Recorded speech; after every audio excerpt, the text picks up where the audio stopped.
Halo teman-teman mahasiswa baru tahun akademik 2020-2021. Saya ucapkan selamat pagi, salam sejahtera untuk kita semua.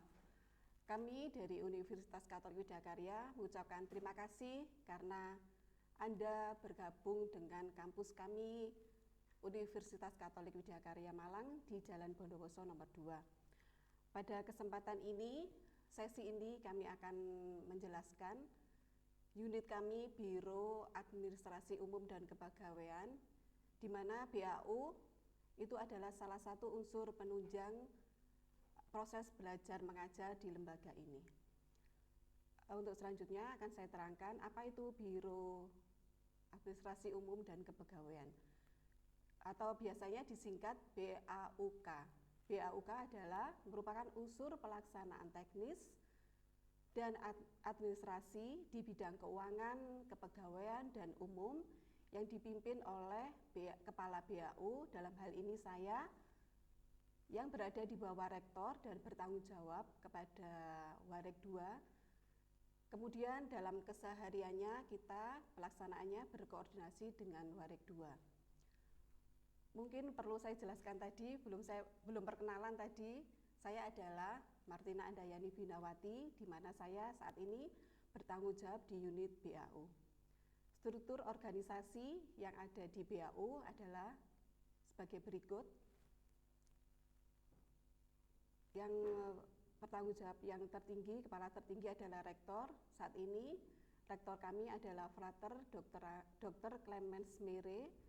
Kemudian di bawahnya adalah Wakil Rektor 2, Ibu Dr. Sylvia Indrarini, kemudian Kepala BAU-nya saya sendiri, Martina Andayani.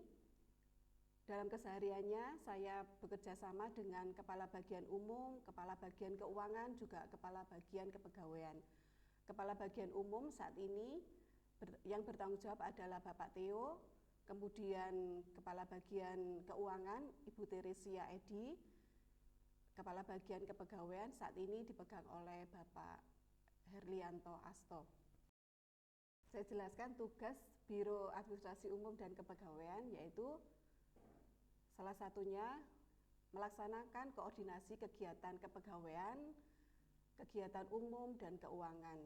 Yang kedua, melaksanakan pengendalian dan mengevaluasi serta menindaklanjuti kebersihan lingkungan dan keindahan kampus bersama dengan bagian umum. Tugas yang ketiga, melaksanakan pengendalian, pemeliharaan dalam pemanfaatan sarana dan prasarana pendidikan, serta fasilitas lainnya di lingkungan universitas. Yang keempat, melaksanakan penyimpanan dokumen dan surat menyurat. Untuk bagian-bagian umum yang saat ini dipegang oleh Pak Theo, apa yang dilakukan oleh Pak Theo, apa yang dilakukan kesehariannya dalam melaksanakan kegiatan itu, tugas pokoknya adalah melakukan salah satunya melakukan pengecekan sarana prasarana dalam hal kebersihan ruangan kelas, halaman kampus, dan toilet. Kemudian melayani peminjaman sarana prasarana untuk mendukung kuliah, misalnya peminjaman LCD, peminjaman remote AC, dan kebutuhan untuk sarana prasarana proses belajar mengajar.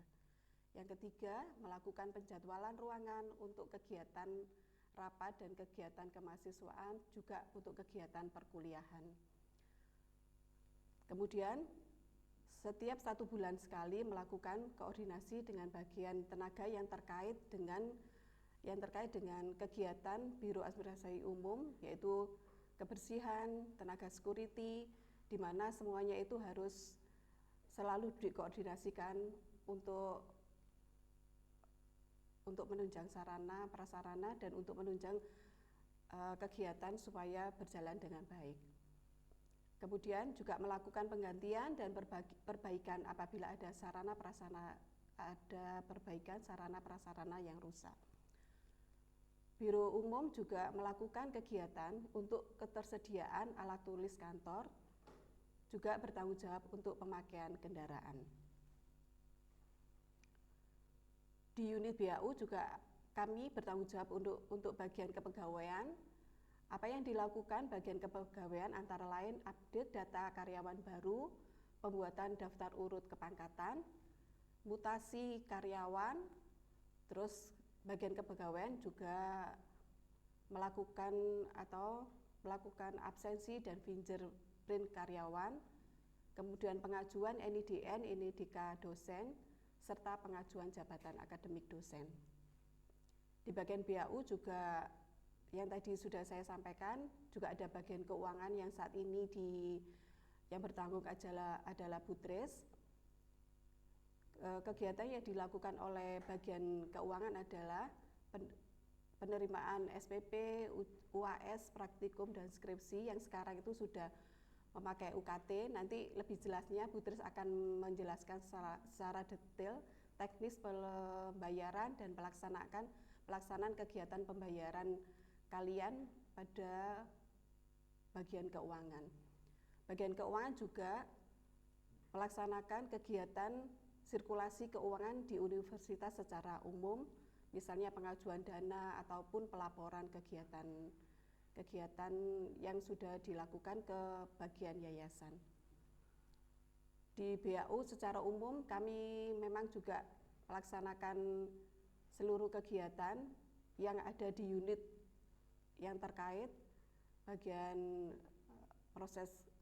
kelancaran proses pengambilan dana ataupun pelaporan dana.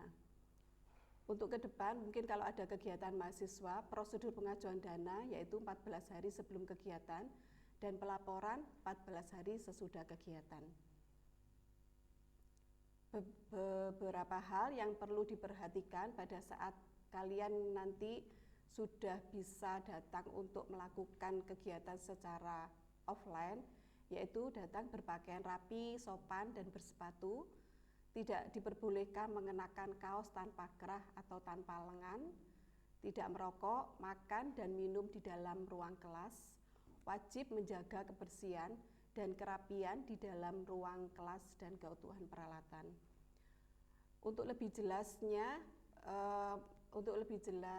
proses pembayaran keuangan secara teknis, Butris akan menjelaskan yang saat ini keuangan secara virtual account melalui Siakat.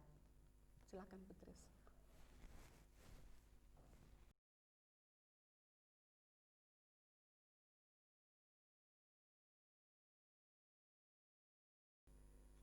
Selamat pagi teman-teman semua, selamat bergabung di Universitas Katolik Widya Karya Malang. Kami mengucapkan terima kasih rekan-rekan semua mau bergabung di universitas kami, Universitas Katolik Widya Karya. Hari ini saya dari bagian keuangan Universitas Katolik Widya Karya akan menerangkan apakah itu tentang keuangan, apakah itu tentang cara pembayaran, bagaimanakah kita cara membayar. Yang pertama, saya akan memperkenalkan diri. Saya adalah Ibu Teresia Edistiawati, yaitu berada di bagian keuangan Universitas Katolik Widya Karya. Di bagian keuangan ini saya ada 2 orang, dibantu dengan Ibu Ratna Anggita. Biaya administrasi keuangan adalah biaya yang harus dipenuhi oleh mahasiswa agar memperoleh hak pelayanan akademik dan administrasi pada tahun akademik tertentu. Bagaimanakah dengan sistem pembayarannya? Untuk sistem pembayarannya kita menggunakan virtual account BRI. Jenis-jenis biaya yang dibayarkan yaitu pada semester 1 dan 2 yaitu biaya awal yang sudah rekan-rekan bayarkan meliputi biaya seragam, kemudian biaya ordik, dan biaya untuk TOEFL. Selain itu ada UKT dan uang SWP. Uang SWP adalah uang wajib pembangunan atau uang gedung. Sementara di semester ketiga dan keempat yang kita bayarkan adalah uang kuliah tunggal saja. Sedangkan untuk semester 5 dan 6, biaya yang kita bayarkan adalah biaya uang kuliah tunggal saja. Sementara untuk semester 7 dan 8, biaya yang dibayarkan adalah biaya uang kuliah tunggal, ada KKN, PKL atau PKN, skripsi, dan wisuda. Sementara untuk biaya untuk tiap fakultas adalah berbeda. Untuk Fakultas Ekonomi, biaya UKT-nya per bulan yaitu Rp750.000. Untuk Fakultas Pertanian Rp750.000 dan Fakultas Teknik pun sama, yaitu Rp750.000. Sedangkan untuk Fakultas Hukum biaya UKT-nya adalah Rp700.000 per bulan.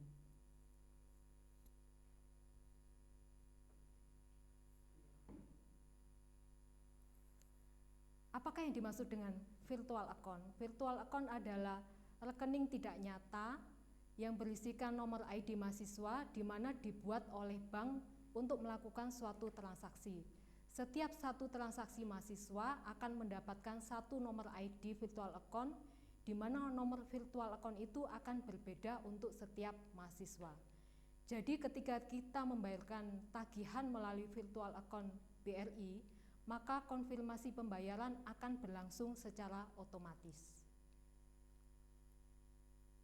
Apakah manfaat virtual account itu? Salah satu keuntungan dari pembayaran dengan menggunakan virtual account BRI adalah cepat dan praktis. Kita tidak perlu melakukan konfirmasi pembayaran dengan memberikan struk pembayaran, dan kita tidak perlu lagi mengunggah bukti pembayaran itu. Pembayaran tagihan menjadi lebih mudah karena satu transaksi berisikan satu nomor ID dari masing-masing mahasiswa. Berapakah nomor virtual account mahasiswa? Nomor virtual account mahasiswa adalah nomor kode yang diawali dengan yang diberikan oleh Bank BRI dan kemudian diikuti adalah dengan nomor NIM mahasiswa. Nomor NIM mahasiswa akan diperoleh yaitu dari setelah kita aktif melakukan registrasi di bagian akademik. Ini adalah contoh pembayaran melalui virtual account BRI. Jadi setiap mahasiswa dia akan mempunyai nomor tersendiri yang diawali dengan nomor kode dari Bank BRI yaitu 1130 dilanjutkan dengan nomor NIM mahasiswa. Bagaimanakah cara pembayaran melalui virtual account BRI? Cara pembayaran melalui virtual account BRI yang pertama yaitu melalui ATM BRI. Yang kedua melalui aplikasi Brimo atau melalui aplikasi HP. Yang ketiga bisa melalui BRI Mobile. Yang keempat bisa melalui BRI Internet Banking. Dan yang kelima yaitu melalui teller BRI atau setor tunai ke kantor BRI, dan keenam dapat juga melakukan transfer dari bank lain. Untuk teman-teman yang tidak mempunyai akun BRI tidak perlu ragu lagi bagaimanakah cara membayar, dapat langsung disetorkan ke kantor BRI cabang terdekat. Yang harus diperhatikan yaitu masa kuliah S1 maksimal adalah 7 tahun, sedangkan untuk masa D3 maksimal adalah 5 tahun. Masa studi lebih dari yang ditentukan akan dikenakan uang kuliah tunggal atau SPP yang berjalan di tahun yang baru. Jangan sampai terlambat melakukan daftar ulang untuk semester berikutnya karena akan dikenakan denda 30.000 per hari. Nominal virtual account antara mahasiswa satu dengan mahasiswa lain akan berbeda. Karena perbedaan ini pertama karena SWP, mungkin ada yang sudah dibayar lunas, ada yang masih diangsur, dan juga untuk UKT, mungkin ada yang di awal sudah dibayar lunas, ada juga yang masih diangsur. Untuk mahasiswa yang tidak membuat perjanjian tentang pembagian SWP, maka tagihan SWP atau uang gedung akan diikutkan beserta dengan tagihan uang kuliah tunggal setiap bulannya. Setiap mahasiswa wajib menggunakan virtual account BRI agar memudahkan identifikasi pembayaran. Penggunaan virtual account BRI secara otomatis akan mengurangi tagihan di Siakat. Mahasiswa tidak perlu datang atau memberikan bukti atau struk pembayaran. Cara-cara pembayaran dapat dilihat pada link YouTube, laman Facebook UKWK, Instagram UKWK, dan website UKWK. Terima kasih untuk semua teman-teman yang sudah bergabung di Universitas Katolik Swidakarya. Semoga kami bisa memberikan yang terbaik untuk rekan-rekan semua. Selamat pagi.